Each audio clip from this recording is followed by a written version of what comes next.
pse ndodhin kaq shumë aksidente në Shqipëri? Tani çfarë them unë për këtë duhet bësh studim pse. Po fakti është logjika, më ta thot domethënë praktika që i marrin pacientat pa qenë tamam. E para, domethënë janë të pahaftë nga pikpamja e patentës për ta çfarë di thuash, makinës, se ti japësh makinës ashtu siç duhet. Policët mos janë gjë në gjumë? Ndosë ajo që ai hyp në trotuar, por nuk lejohet të hypësh në trotuar. Ai nuk njeh normat më elementare. Një, e dyta. Kjo domethënë që paaftësia teknike për të drejtuar një ashtu, mosnjohja e rregullave. 2 dhe e treta, ndëshkimi.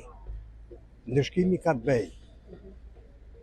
Një ndëshkim për një krim që bën, masa e ndëshkimit duhet të jetë e barazvlefshme me dëmin që ka shkaktuar. Nuk e thot kot, as bentami, as milli.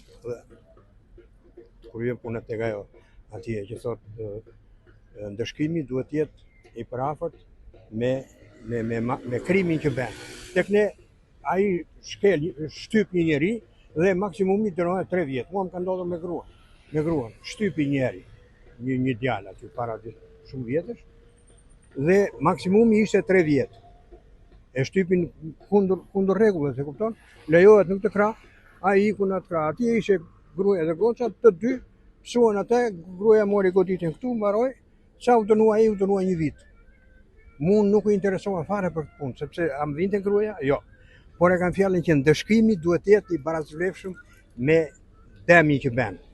Përderisa një njeri shtyp një tjetër dhe dënohet 1 vit, kjo nuk ka e stimulon se duke e ditur ai që po shtypi një njeri do dënohet kaq, e frenon, është logjike, se s'ka se si tjetë.